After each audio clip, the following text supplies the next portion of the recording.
चलनामध्ये आहे क्रोनरमध्ये. चुकून जर स्वीडिश चलनावर किंवा वेगळ्या चलनामध्ये रक्कम असल्यामुळे जर प्रश्न विचारला गेला तर माहिती असावं सेफर साईड म्हणून मी ही फॅक्ट दिलेली आहे. ॲटोसेकंड. हे झालं भौतिकशास्त्र. म्हणजे फिजिक्ससाठी ॲटोसेकंड हा कीवर्ड लक्षात ठेवा आणि केमिस्ट्रीसाठी नॅनो पार्टिकल्स किंवा क्वांटम डॉट्स हा कीवर्ड असते. इथे प्रॉफिट सॉंग आहे, इथे टाइम शेल्टर आहे. आता ऑस्कर पुरस्कार हे पण अतिमहत्वाच्या कॅटेगरीमध्ये येतात. एक तर तुम्ही राज्यसेवेमध्ये तर त्यावर क्वेश्चन बघू शकता किंवा कंबाईनमध्ये क्वेश्चन बघू शकता. आणि मग दुसरं लक्षात ठेवा, शक्यतो या दोनच्या बाहेर दुसरा कुठला पुरस्कार विचारला जात नाही. झालेली नाहीये ती मार्च 2024 मध्ये होणार आहे. याआधी 1996 मध्ये दिल्ली येथे आयोजित झालेली. बलॉन पण मेसी, लोरियस पण मेसी आणि टाइम्स पण Messi. Hello friends, welcome to MPSC माझा. मी सुप्रिया चव्हाण. आता लवकरच बघा 2 महिन्यावर आपली राज्यसेवेची प्रिलिम्स आलेली आहे आणि 3.5 महिन्यांवर कंबाईनची प्रिलिम्स आलेली आहे. तर यामध्ये मी जी फ्री मेंटरशिप बॅच सुरू केलेली आहे, तसेच इतरही एका चॅनलवर मी करंट अफेअर्स संबंधी लेक्चर घेतलं होतं.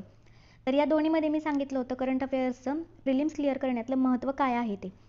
आपल्याला GS जे आहे ते कट ऑफपर्यंत नेतं, पण कट ऑफ क्रॉस करून जर सेफ स्कोर आपल्याला मिळवायचा असेल तर त्यामध्ये करंट अफेअर्सचा खूप महत्त्वाचा रोल असतो.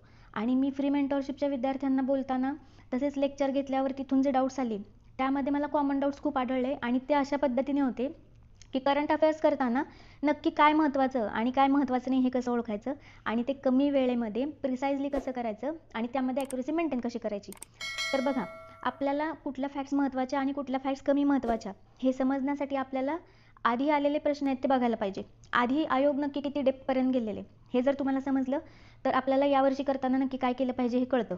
आणि त्यातही जर काही अडचण येत असेल तर मी आता या सिरीजपासून करंट अफेअर्ससाठी सिरीज घेऊन आलेले आहे. हा जो आहे आपला एपिसोड किंवा व्हिडिओ आहे, लेक्चर आहे, हे त्यातलं पहिलं लेक्चर आहे.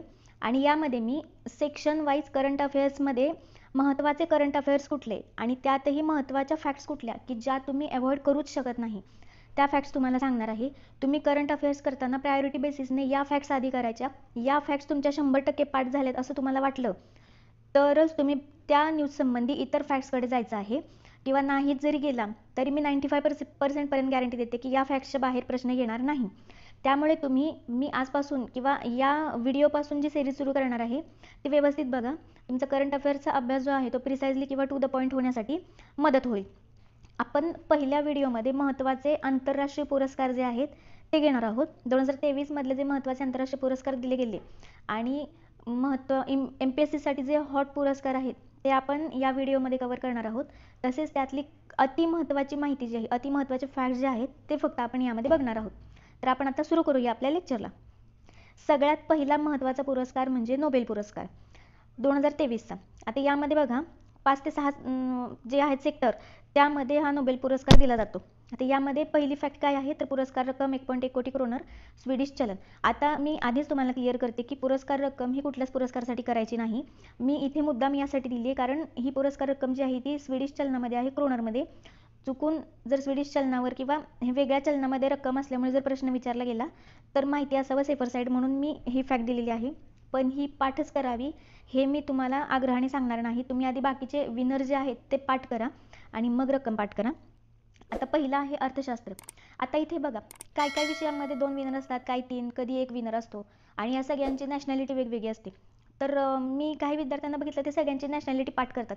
नॅशनॅलिटी सगळ्यांची पाठ करायची नाही. फक्त अर्थशास्त्र, शांतता आणि साहित्य या 3 पुरस्कारांच्या विनर्सचीच फक्त नॅशनॅलिटी पाठ करायची. फिजिक्स, केमिस्ट्री आणि वैद्यकशास्त्र यांच्या विनर्सची नॅशनॅलिटी पाठ करत बसायचं नाही. प्रायोरिटीने या 3 सेक्टर्सची किंवा 3 विषयांच्याच विनरची नॅशनॅलिटी जी आहे ती पाठ करायची. आता पहिले विनर आहेत अर्थशास्त्रातले. कोण आहेत? Claudia Goldin. आता हे थोडंसं मुलीचं नाव असल्यासारखं असं लक्षात ठेवायचं. आपण डोक्यात असं आणायचं नाही की आपल्याला हे माहीत आहेत विनर. माहीत नाही कोण आहे, मुलगा मुलगी किंवा मेल फिमेल असं समजायचं.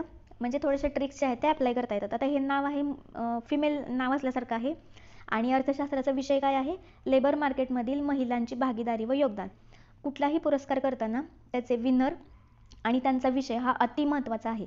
विषय अतिमहत्त्वाचा आहे कारण नोबेल जेव्हा पुरस्कार डिक्लेअर होतात तेव्हा हेच रिझन सांगितलेलं असतं. त्यामुळे हे आहे या शब्दामध्ये हे जे रिझन आहे किंवा कशासाठी पुरस्कार दिला आहे ते लक्षात ठेवायचं.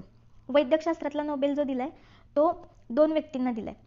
पहिला आहे कॅटेलिन कॅरिको आणि ड्र्यू वाईजमन. आता इथे नॅशनॅलिटी पाठ करायची गरज नाही. फक्त एक वर्डमध्ये जर नावं तुम्हाला लक्षात ठेवता आली यांची तर बघायचं. कॅरिको वाईजमन असं लक्षात ठेवायचं. म्हणजे एका नावामध्ये 2 नावं आपल्याला पाठवून जातात. आणि यांचा विषय काय आहे? mRNA लसींचे तंत्रज्ञान. तर आता लस असल्यामुळे हे वैद्यकशास्त्रातलं हे आपण लक्षात ठेवू शकतो. इथे कन्फ्युजन होण्याचं काहीच कारण नाही आहे. आणि आता नुकतंच कोरोनाचा पिरियड झालेला आहे, त्यामध्ये अनेक लसींची निर्मिती झाली. तर त्यामध्ये mRNAचा सगळ्यात पहिल्यांदा कोणी वापर केला? तर मॉडर्ना आणि फायझर बायोटेक यांनी mRNAचा वापर लसींच्या निर्मितीसाठी प्रथम केला, हे फक्त लक्षात ठेवा. पुढचं आहे रसायनशास्त्र. रसायनशास्त्राचा पुरस्कार कोणाला मिळाला? बावेंडी, ब्रूस आणि एकिमोव. हे 3 शब्दामध्ये 3 नावं लक्षात ठेवायचा प्रयत्न करायचा. BBE असं पण तुम्ही लक्षात ठेवू शकता. आणि यांचं रिझन काय आहे? Discovery and synthesis of quantum dots tiny nano particles.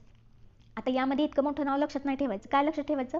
पहिली गोष्ट क्वांटम डॉट्स, आणि आपण त्याला जनरली काय म्हणतो? Nano particles. तर हे 2 कीवर्ड जे आहेत ते लक्षात ठेवायचे. आता इथे आणखी गडबड काय होऊ शकते? तर नॅनो पार्टिकल्स हे फिजिक्सशी संबंधित पण असतात. त्यामुळे आपल्याला हा नक्की फिजिक्समधला अवॉर्ड आहे की केमिस्ट्रीमधला हे कळणार नाही. तर त्यासाठी आपण फिजिक्समधला अवॉर्ड काय तो बघूया. तिथला कीवर्ड लक्षात ठेवूया. आता इथे भौतिकशास्त्र. यामध्ये काय आहे? ॲगॉस्टिनी, क्रॉस आणि ॲन या तिघांना मिळाले भौतिकशास्त्रातला अवॉर्ड. आणि यांचं काय म्हणजे नक्की वर्क काय आहे? तर ground breaking experimental techniques generating attosecond pulses of light enabling profound studies of electron dynamics in matter especially in atoms and molecules. आता तिथेही नॅनो पार्टिकल्स आहेत आणि इथे पण ॲटम्स अँड मॉलिक्युल्स आहेत. पण इथे ॲटम्स मॉलिक्युल्स हे लक्षात ठेवायचं नाही. इथे फक्त हा कीवर्ड लक्षात ठेवायचा, ॲटोसेकंद. आता ॲटोसेकंद म्हणजे काय हे पण लक्षात ठेवायची गरज नाही. फक्त इतकं लक्षात ठेवा की ॲटोसेकंद म्हणजे सेकंदाचा खूप खूप म्हणजे अतिसूक्ष्म जो आहे तो भाग आहे ॲटोसेकंद. तर हे झालं भौतिकशास्त्र. म्हणजे फिजिक्ससाठी ॲटोसेकंद हा कीवर्ड लक्षात ठेवा आणि केमिस्ट्रीसाठी नॅनो पार्टिकल्स किंवा क्वांटम डॉट्स हा कीवर्ड जो आहे तो लक्षात ठेवा. भौतिकशास्त्रासाठी 3 विनर आहेत, रसायनशास्त्रासाठी 3 विनर आहेत. रसायनशास्त्राचे विनरचे आपण इनिशियल केले होते BBE आणि भौतिकशास्त्राचं काय होते? AAF किंवा AAK असं म्हणू शकतो. बायोलॉजीचे 2च विनर आहेत. अर्थशास्त्राचा 1 आहे. आता साहित्याचं कोणाला मिळालं आहे? John Fosse. आता इथे मात्र आपण नॅशनॅलिटी पाठ करणं अति गरजेचे. नॉर्वेचे हे 4थे साहित्यिक आहेत आणि त्यांची पहिली कादंबरी रेड ब्लॅक 1983 मध्ये आली. आता इथे साल लक्षात ठेवणं गरजेचं नाही आहे, परंतु त्यांची पहिली कादंबरी रेड ब्लॅक आहे हे मात्र लक्षात ठेवा. पहिली नाट्यकृती नाही लक्षात ठेवली तरी चालते, कारण पहिल्या नाट्यकृतीच्या आधी त्यांची पहिली कादंबरी आलेली. फक्त पहिली कादंबरी लक्षात ठेवा. जॉन फॉसे नाव लक्षात ठेवा आणि हे नॉर्वेचे 4थे साहित्यिक आहेत हे लक्षात ठेवा. पुढे शांतताचा पुरस्कार कोणाला मिळाला? नर्गिस मोहम्मदी. हे इराणचे आहेत आणि इराणमध्ये महिला हक्कांसाठी कार्य करणाऱ्या मानवी हक्क कार्यकर्त्या आहेत. इराणच्या दुसऱ्या व्यक्तीला शांततेचा पुरस्कार मिळाला आणि एकूणात 19व्या महिला आहेत नोबेल पीस प्राइज जिंकणाऱ्या. या महत्त्वाच्या आहेत गोष्टी. 19-2 म्हणजे 19व्या एकूण महिला आणि इराणच्या दुसऱ्या व्यक्ती असं आपण म्हणू शकतो. आणि या मानवी हक्क कार्यकर्त्या आहेत. शांततेचा पुरस्कार जनरली मानवी हक्क कार्यकर्त्यांना मिळतो, त्यामुळे हे लक्षात ठेवण्याची बाब नाही आहे. नॅशनॅलिटी मात्र इथे अतिमहत्त्वाची आहे. आणि यांची पुस्तके व्हाईट टॉर्चर हे मात्र लक्षात ठेवलं पाहिजे. व्हाईट टॉर्चर तेहरानमधील डिफेंडर्स ऑफ ह्युमन राईट्स सेंटरच्या उपाध्यक्ष. ही पण महत्त्वाची फॅक्ट्स आहे. ही संस्था कुठली? तेहरानची. डिफेंडर्स ऑफ ह्युमन राईट्स सेंटरच्या उपाध्यक्ष त्या आहेत. नेक्स्ट नॉर्मन बॉर्लो पुरस्कार. आता हा का लक्षात ठेवायचा? दरवर्षी नाही लक्षात ठेवायचा, यावर्षी लक्षात ठेवायचा, कारण भारतीयाला मिळालाय. स्वाती नाईक यांना सीड लेडी असंही म्हणतात. या मूळ ओडिशाच्या आहेत. हा पुरस्कार वर्ल्ड फूड प्राइज फाउंडेशनद्वारे दिला जातो, रॉकफेलर फाउंडेशनच्या मदतीने. तर या 3ऱ्या भारतीय आहेत ज्यांना हा पुरस्कार मिळाला. याआधी आदिती मुखर्जी 2012 आणि M गोविंदराज 2022 यांना मिळाला. लक्षात ठेवायला सोपं आहे. 12, 22 आणि 23 असा पुरस्कार मिळालेला आहे भारतीयांना. तर स्वाती नाईक यांना फील्ड रिसर्च अँड ॲप्लिकेशनसाठी हा पुरस्कार मिळाला आहे. आणि त्यांनी कशाची निर्मिती केली? तर दुष्काळ सहनशील शहाभागी धान ही तांदळाची जात निर्माण केली. अति महत्त्वाची फॅक्ट आहे. शहाभागी धान हे नाव तुम्ही लक्षात ठेवलं पाहिजे. ही तांदळाची प्रजाती आहे आणि ही दुष्काळ सहनशील आहे, हे तुम्ही लक्षात ठेवा. आता त्या ओडिशाच्या म्हणल्यावर तांदळाची प्रजाती ही लक्षात ठेवायला सोपी गोष्ट आहे, किंवा तांदळाची प्रजाती निर्मिती केली म्हणून ते ओडिशाचे आहेत हे तुम्ही लक्षात ठेवू शकता. पुढे रमन मॅगसेसे पुरस्कार डॉक्टर R.V. कन्नन यांना मिळालेला आहे. हे भारतीय ऑन्कोलॉजिस्ट आहेत, म्हणजे कॅन्सर स्पेशलिस्ट आहेत. हिरो फॉर होलिस्टिक हेल्थकेअर असंही त्यांना म्हटलं जातं. आसाममधील कचार कर्करोग रुग्णालय आणि संशोधन केंद्राचे ते संचालक आहेत. आता हे लक्षात ठेवा की ते आसामचे कर्करोग रुग्णालयाचे संचालक आहेत. आणि 1959 मध्ये तिबेटियन आध्यात्मिक गुरु दलाई लामा यांना जाहीर झालेला जो रमन मॅगसेसे पुरस्कार आहे तो 2023 मध्ये त्यांना प्रदान केला. ही गोष्ट तशी गौण आहे, लक्षात ठेवणं गरजेचं नाही. आपल्याला फक्त या वर्षीचा पुरस्कार कोणाला जाहीर झाला हे लक्षात ठेवणं गरजेचं आहे, कारण ती व्यक्ती भारतीय आहे. Doctor R.V. कन्नन भारतीय ऑन्कोलॉजिस्ट आहेत आणि सध्या आसाममधल्या कर्करोग रुग्णालयाचे ते संचालक आहेत. नेक्स्ट, आता बुकर आणि आंतरराष्ट्रीय बुकर यावर हमखास प्रश्न असतोच. एक तर तो राज्यसेवेला तरी विचारतात किंवा कंबाईनला तरी विचारतात. त्यामुळे ही अति महत्त्वाची गोष्ट आहे. 2023चे पुरस्कार बघा. आता यातले फरक तुम्हाला आधी माहिती पाहिजे. बुकर पुरस्कार जो आहे तो इंग्लिशमध्ये लिहिलेल्या आणि ब्रिटन किंवा आयर्लंडमध्ये प्रकाशित झालेल्या कादंबरीला मिळतो. म्हणजे ती प्रकाशित कुठे व्हायला पाहिजे? ब्रिटन किंवा आयर्लंडमध्येच आणि इंग्लिशमध्येच असली पाहिजे. पण आंतरराष्ट्रीय बुकर पुरस्कार जो आहे तो इंग्लिशमध्ये अनुवादित झालेल्या साहित्यासाठी, मग तो प्रकाशित कुठेही होऊ दे आणि मूळ साहित्य कुठल्याही भाषेमध्ये असू दे, असं काही बंधन नाही, परंतु अनुवादित झालं पाहिजे ते इंग्लिशमध्ये. आता बुकर पुरस्कार कोणाला मिळाला आहे? पॉल लिंच यांना मिळाला आहे. ते आयर्लंडचे आहेत आणि त्यांना प्रॉफिट सॉन्ग या कादंबरीसाठी मिळाला आहे. आयर्लंडला 5व्यांदा हा पुरस्कार मिळालेला आहे. बुकर पुरस्काराची सुरुवात 1969 मध्ये झाली आणि आधी मॅन या ग्रुपकडे त्यांची मालकी होती. 2019 पासून क्रँक स्टार्टकडे ती मालकी आलेली आहे. आंतरराष्ट्रीय बुकर पुरस्कार कोणाला मिळाला? जॉर्जी गॉस्पोदिनोव, हे बल्गेरियाचे आहेत आणि अनुवादक अँजेला रोडेल यांना टाइम शेल्टर या कादंबरीसाठी. आता बुकरसाठी कुठलं आहे कादंबरी आणि आंतरराष्ट्रीय बुकरसाठी कुठली, हे मात्र लक्षात ठेवा व्यवस्थित. इथे प्रॉफिट सॉन्ग आहे, इथे टाइम शेल्टर आहे. यातली अजून महत्त्वाची फॅक्ट कोणती, तर बल्गेरियन कादंबरीसाठी प्रथमच आंतरराष्ट्रीय बुकर पुरस्कार जो आहे तो दिलेला गेलेला आहे. हा पुरस्कार 2005 पासून सुरू झाला आणि 16 पासून दरवर्षी, म्हणजे आधी दर 2 वर्षांनी दिला जायचा, 2016 पासून मात्र हा दरवर्षी दिला जातो. इंग्लिशमध्ये अनुवादित झालेल्या साहित्यासाठी असतो हा पुरस्कार. पुढे युनेस्को शांतता पुरस्कार 2022. जर्मनीच्या माजी चान्सलर यांना फेलिक्स बॉयनी युनेस्को शांतता पुरस्कार प्रदान झालेला आहे. कोण आहेत त्या माजी चान्सलर? Angela Merkel. 2015 मध्ये अफगाणिस्तान, सिरिया व इराक व इरिट्रिया येथील 12 लाखांहून अधिक निर्वासितांना त्यांनी प्रवेश दिला. पुरस्कार 1989 पासून दिला जातो आणि सुवर्ण पदक आणि $1.5 लाख असं त्याचं स्वरूप आहे. तर लक्षात ठेवा, युनेस्को शांतता पुरस्कार 2022 जर्मनीच्या माजी चान्सलर अँजेला मर्केल यांना मिळालेला आहे.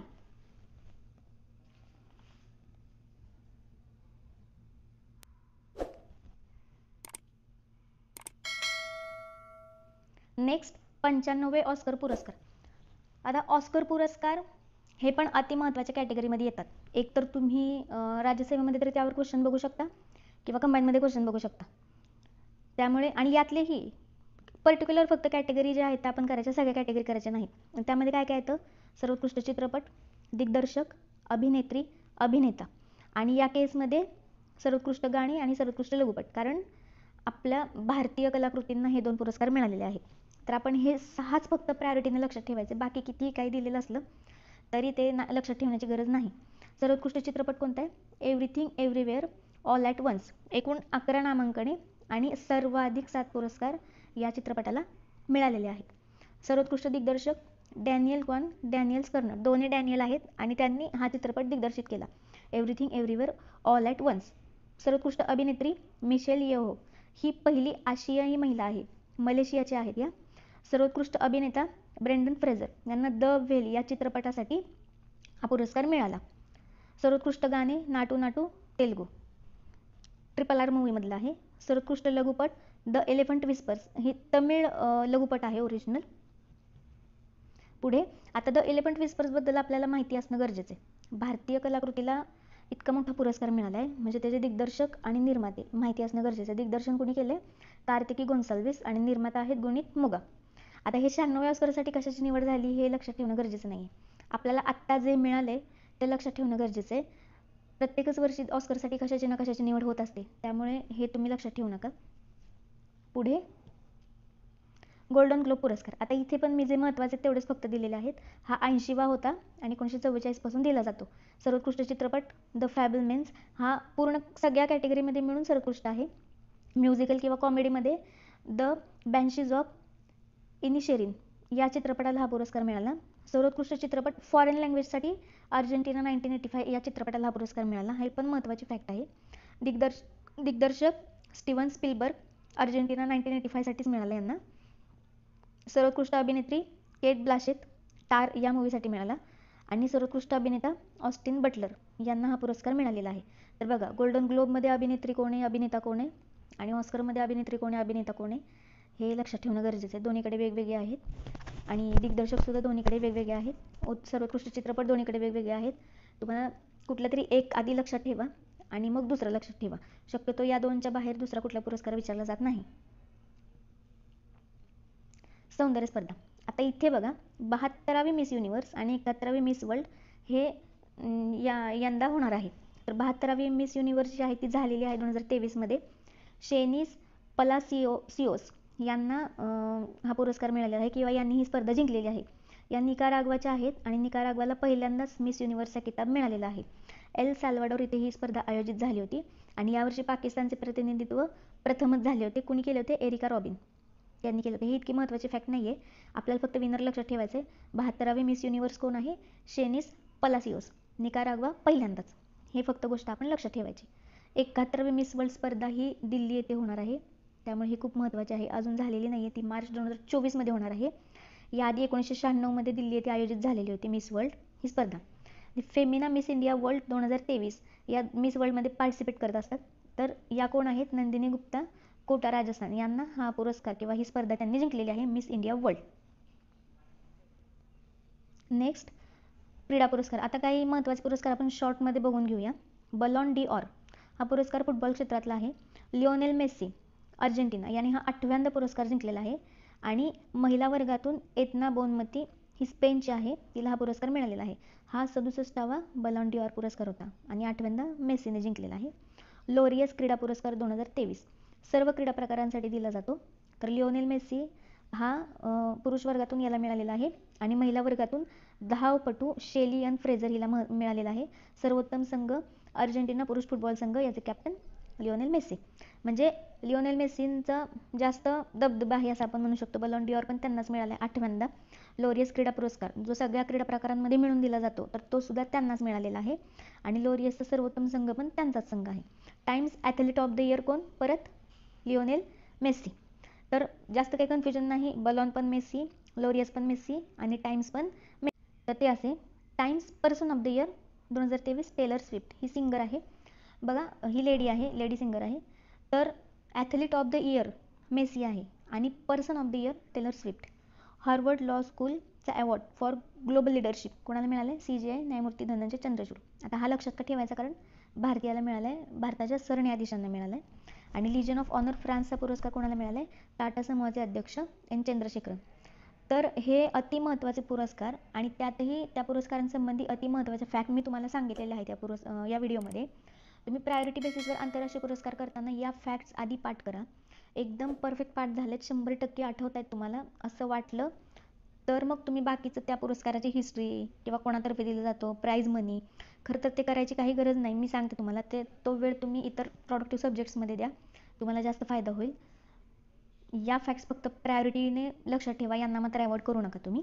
आता या लक्षात ठेवण्यासाठी तुम्ही मायक्रो नोट्स काढा किंवा हे व्हिडिओ सारखं ऐका किंवा अजून तुमचे काही मेथड असेल तर ते अवलंबा, पण हे फॅक्ट्स मात्र लक्षात ठेवा. नेक्स्ट व्हिडिओ आपण एक सेक्शननुसार घेऊन येणारच आहोत. तुम्हाला हा व्हिडिओ कसा वाटला ते नक्की कळवा. व्हिडिओ आवडला असल्यास लाईक करा आणि तुमच्या फ्रेंड्समध्ये शेअर करा. थँक्यू.